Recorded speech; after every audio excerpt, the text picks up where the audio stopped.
I think this video of mine is one of the best, if not the best video that I've ever shot, and I posted here on my channel. So in today's video, I will give you some pointers, some feedback, some impressions, and most importantly, some tips on how you can achieve something similar and show you some little things that hopefully will help you create something awesome as well. Before I start with anything else, let me just show you the video real quick and then we'll talk about it.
Right, so as you can see, I went for a very dynamic, action-packed type of edit. I had this idea in my head ever since I first visited this place last year. The road, by the way, is called Transfăgărășan. It's in Romania. It was built in 1974 as a strategic military road, and it stretches over 90 kilometers between the highest peaks in Romania, and it's vastly considered as one of the best driving roads in the world. Now, I went there last year just before the announcement of the Mini 4 Pro, and I was able to capture some shots with the drone over there. But ever since I came back, I had this idea that I wanted to spend more time and just plan things ahead and do something different, not just rely on drone shots, because drone shots are great, especially there on this road, but I wanted to connect them with something else from the ground and do something a little bit more different. Because I went there with some friends and we all love driving, I was able to make that happen. I shot my friends' cars in this video. I didn't hire or rent any different exotic cars. We just went there with our cars to enjoy the road and to drive there. And I took this opportunity to not only go and drive, but also to film. The whole video was shot in a matter of 24 hours in 2 different shooting days. And I had a very strict plan, very strict shot list, which I encourage you to do. If you want to record something similar, make sure you have a very detailed checklist, shot list that you can just go and mark as done as soon as you get the shot. I think this will keep you organized. It will help you tremendously to not feel lost, because when you get to a location like this, it's easy to get overwhelmed by the beauty of the road, by so many things that are going on, and you get kind of lost and overwhelmed and you don't know what to shoot first. So that even happened to me. Even with the shot list, I was just not sure how to start, where to start from. But since I had the list, I just started to eliminate some of the shots one by one, and I started with the wide shots of the area with my drone. The drone in question was the Mavic 3 Pro. I think it suits this location the best, as not only it has 3 different cameras and 3 different focal lengths, which can significantly change the way your footage looks, but also the Mavic 3 Pro is an absolute beast when it comes to windy conditions and being super stable in those situations where you're not really sure about the weather, as it changes dramatically in a matter of just minutes. Since you're that high in the mountain, the weather changes really quickly. So 1 minute it can be sunny and bright, and then next minute it can be super windy and on the brink of a storm. So you have to be prepared for that, and especially when you are shooting aerial videos, then a Mavic 3 Pro is definitely probably the best choice that you can have, because it's also portable, but at the same time it's very powerful, so it will withstand strong winds without any hesitation. So because of that, I was able to capture a lot of different shots with my drone, and then I immediately switch to FPV. A video like this would be far less impressive if it doesn't have FPV, at least in my opinion. I used FPV not only to dive some of these amazing ridges around us, but also to kind of introduce some more dynamic into the video, some more fast-paced action.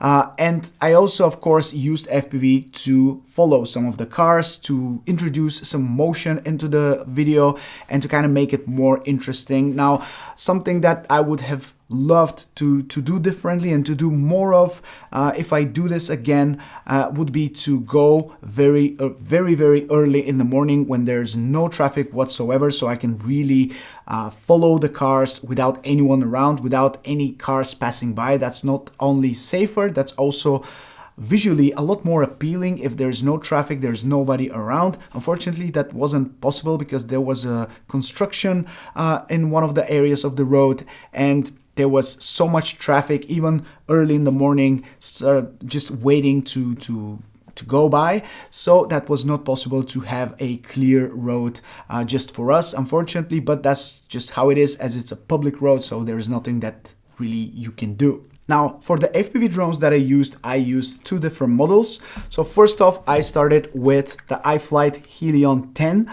This drone is just a beast when it comes to diving ridges or flying far away from you, and for having that extra stability.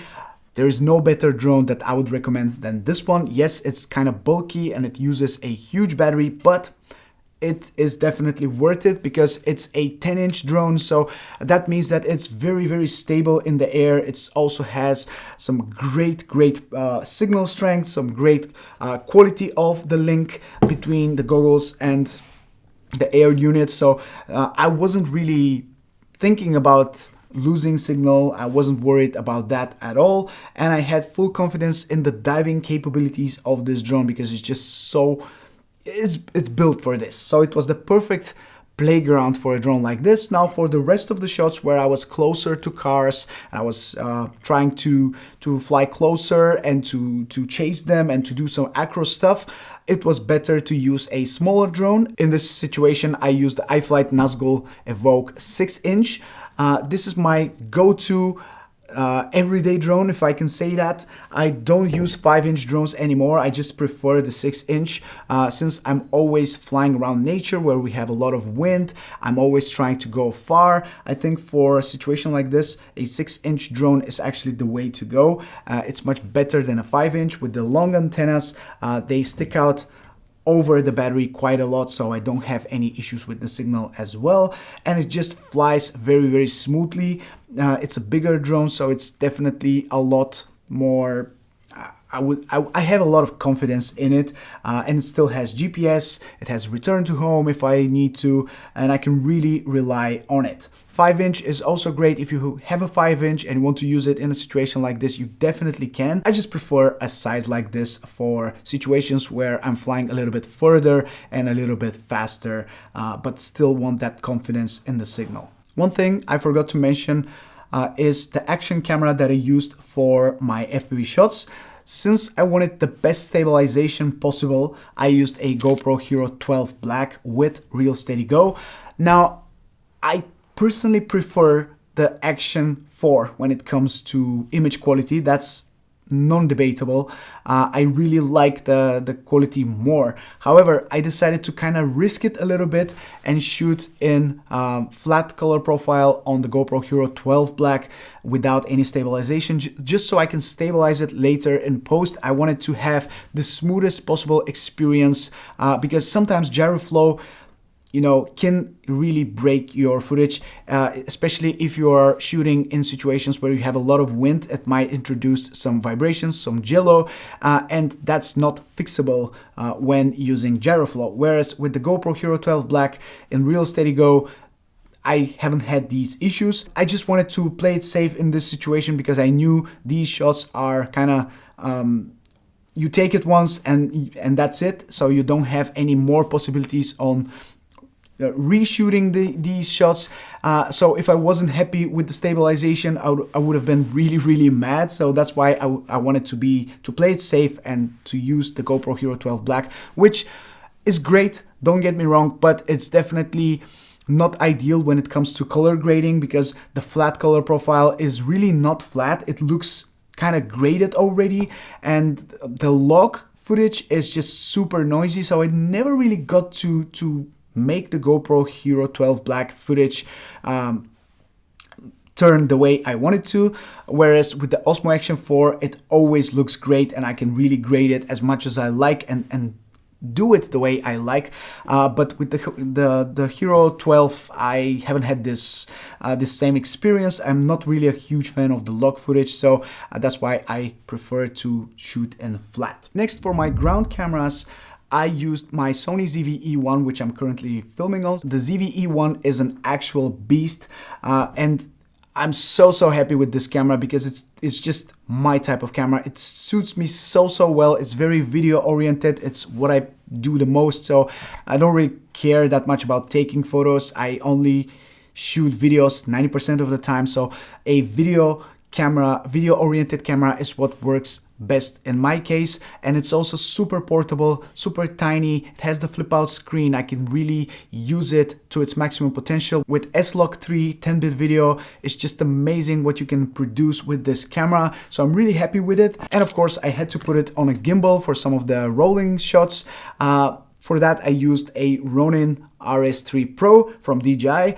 I'm really happy with this gimbal. It's a little bit of an overkill for a camera like this, but I prefer to have something stronger and more powerful because I'm using a monitor on my camera. I'm using long lenses, so I need to be sure that the gimbal will not be overloaded, even though I know the regular RS3 will handle this whole setup of mine pretty well without any hiccups. But the RS3 Pro is definitely the way to go for, you know, just being sure that over time nothing will come and be too heavy for this gimbal. The rest of the footage from the ground I shot on an Osmo Pocket 3. I used that for some of the shots that didn't make the cut in the final video, and of course for some action shots that I wanted to really emphasize on, like the wing of the car, or some other shots that are a little bit like a close-up that emphasize the action of the whole story. Of course, for all my cameras I shot with the 180-degree rule. I used ND filters on all of my cameras. For the most part I used ND32 on all of my regular cameras, and for my ZV-E1 I used a variable ND filter from Polar Pro. A 2 to 5 stop was more than enough. Always use ND filters because in this situation I really wanted to have a lot of motion blur, a lot of, you know, quickness and fast-paced actions, which of course are not possible if you don't have natural motion blur in your footage. And of course to do that you need ND filters. Now obviously editing is a huge part of how I made this video come to life, and for me it was just a matter of piecing the puzzle together and just making a natural storyline and having an intro part, a very exciting middle part, and then a slow ending, kind of like a gradual natural progression over the action. So I think I made that happen. A lot of it was just putting different pieces together, trying out different variations between the different clips that I had. So it's always important to overshoot so you have more freedom to experiment with different kind of storylines where you can take your story and your whole idea towards. And for me, probably the biggest challenge was to grade the video and to make it look cohesive together, to kind of have all of these different cameras work together as one, because I had probably 5 cameras. So I had the Sony ZV-E1 shooting in S-Log 3, the Osmo Pocket 3 shooting in D-Log M, the Mavic 3 Pro shooting in D-Log and also D-Log M depending on which lens I was using, the Osmo Action 4 shooting in D-Log M, and also the GoPro Hero 12 Black shooting in flat color profile, all of them with different ND filters, with different settings, but I did my best to color grade it as best as I could. Now, I'm not a pro when it comes to color grading. I'm definitely sure that people will see that in the video, but I'm doing my best to kind of have a cohesive video that just works together. So I'm not sure how well I managed to do that, but I did my best and I had a lot of fun doing it. And of course, I will keep learning and keep exploring and experimenting to try to do even better in the future. Something else which I used a lot in my videos was plugins that will kind of help me to have a lot of movement in my videos, because I didn't want to have any static shots where nothing is going on unless I want it to be static, like the intro and the outro where I have a lot of slow-paced footage. But for the rest of the shots, I didn't want to have any static shots, so of course I had to add some movement in post. And for many of the shots I used the Motion VFX M Movement plugin, which is a must if you're looking for more fluidity, more dynamic in your shots, whether that's camera shots or drone shots. They always add a little spice to your footage. You can do a lot with this plugin. Video is not sponsored by Motion VFX or anything like that, but I use a lot of their plugins to enhance the look of my videos, and their plugins are a must if you're a creator, if you want to take your footage to the next level, to add a little something to it. Now, I didn't want to overdo it, of course, so many of the shots were just slightly enhanced by some movement, but you can really go crazy with it and do whatever you want. I will link the plugins down in the description below if you want to check them out. Once again, the video is not sponsored. I'm just sharing something that works great for me and I want more people to know about it. And finally, the sound effects, the part that really ties together the whole edit. I'm not particularly super happy with my sound effects and the work I've done for the sound design of this video. And that's particularly due to the fact that I didn't manage to record enough sound when we were on site, where I had the chance to record some of the cars. I didn't have the time to properly record some sounds that I wanted to record. So some of my shots from the checklist were not completely executed, but I still managed to gather some sounds from the cars themselves. And then I used Artlist and Epidemic Sound, both of these services that I've been using for years, for some extra sound effects that I layered on the bottom of my video to kind of create that cohesive sound.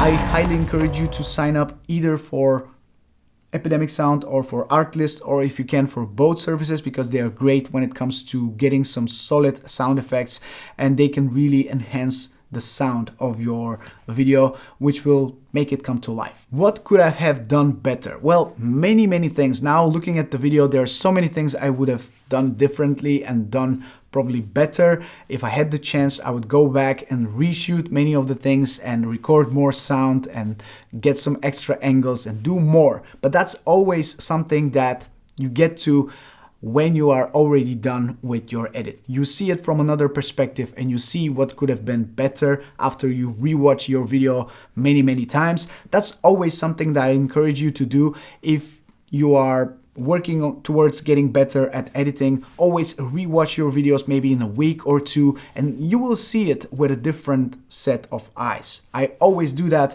I always go back to my videos, the ones that I really like, the ones that I really worked hard on, to see what I don't really like now. When I watch it with some new eyes, I can see some things that I would have done differently. And like I said, in this occasion, I would have shot more angles, I would have shot more FPV, I would have added more dramatic footage from the drones. I would have went earlier to get the whole road early, so there's no traffic. I would have done many other things, but that's just excuses. On to the next one, and I hope this video was informative and useful for you to kind of do something epic yourself. This is Mike from Drone Supremacy. Thank you so much for watching. I'll catch you in the next one very soon. Ciao.